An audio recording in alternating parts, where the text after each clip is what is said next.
मान लीजिए कि हमारे पास कई लोगों के बैंक खातों की एक लिस्ट है, तो अपना मिशन क्या है?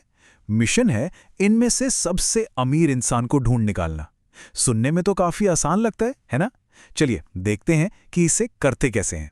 तो असल सवाल ये है, अगर हमारे सामने बहुत सारे बैंक बैलेंस की लिस्ट हो तो हम सबसे ज्यादा वाला कैसे चुनेंगे?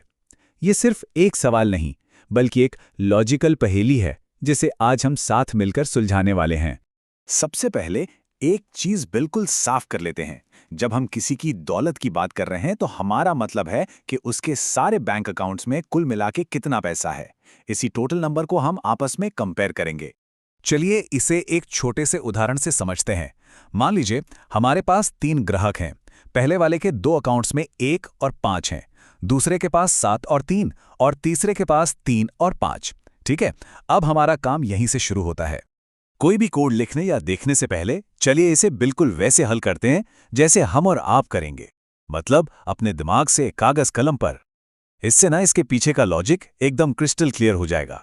ठीक है, तो सबसे पहले पहले ग्राहक को देखते हैं। इनके पास 2 अकाउंट्स हैं, एक में 1 और दूसरे में 5। तो 1 और 5 को जोड़ा तो कुल दौलत हुई 6। अब क्योंकि ये हमारा पहला ही ग्राहक है, तो अभी के लिए 6 ही सबसे बड़ा अमाउंट है। हम इसे अपना अब तक का सबसे अमीर मानकर साइड में लिख लेते हैं। चलिए, अब दूसरे ग्राहक की बारी।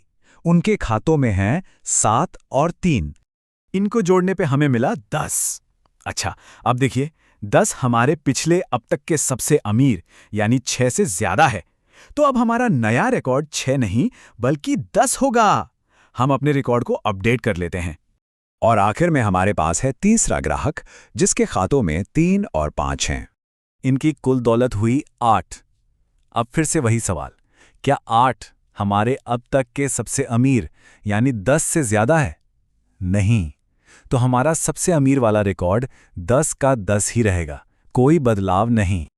और बस हो गया, क्योंकि हमने सभी ग्राहकों को एक एक करके देख लिया है। अब हम पूरे यकीन के साथ कह सकते हैं कि इस लिस्ट में सबसे ज्यादा दौलत 10 है। देखिए, हमने अभी जो किया ना, वो सिर्फ इस एक उदाहरण के लिए नहीं था।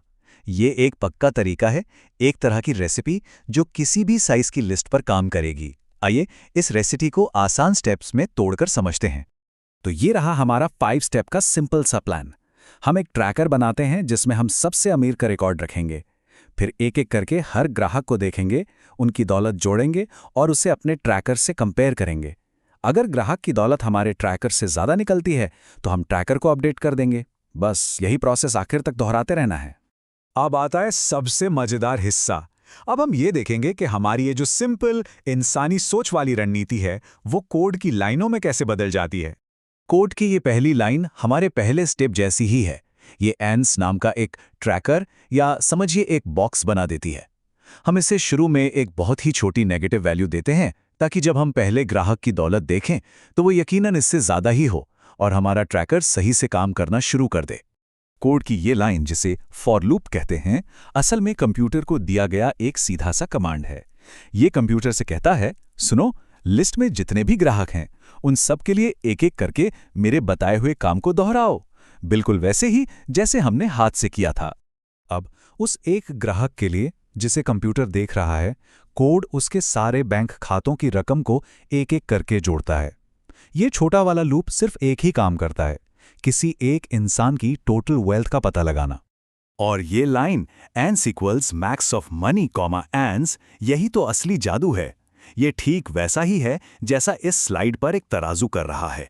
ये कंप्यूटर को बस इतना कहता है, ग्राहक की नई दौलत मनी और हमारे अब तक के रिकॉर्ड एंस को तौलो और जो भी भारी हो उसे एंस में रख दो। ये एक ही लाइन में तुलना और अपडेट दोनों काम कर देती है। एक बार जब लूप सभी ग्राहकों को चेक कर लेता है तो हमारे आंस ट्रैकर में आखिरी और सही जवाब सेव हो जाता है। ये आखिरी लाइन बस उसी जवाब को हमें वापस दे देती है। तो हमने क्या सीखा? हमने सिर्फ एक प्रॉब्लम सॉल्व नहीं की, हमने असल में एक बहुत ही जरूरी और पावरफुल पैटर्न सीखा है जो प्रोग्रामिंग में हर जगह बार बार इस्तेमाल होता है। तो सबसे बड़ी सीख ये है, एक ट्रैकर से शुरू करो, एक लिस्ट के हर आइटम पर जाओ और हर बार तुलना करके अगर जरूरत हो तो अपने ट्रैकर को अपडेट करो। इसी को मैक्सिमम खोजने का पैटर्न कहते हैं। अब जरा सोचिए, ये पैटर्न हर जगह है, चाहे वो महीने का सबसे ज्यादा बिक्री वाला दिन ढूंढना हो या किसी टीम का टॉप स्कोरर पता करना हो। अब जब ये लॉजिक हमें पता चल गया है, तो क्या हम इसे अपने आसपास की दुनिया में भी पहचान सकते हैं?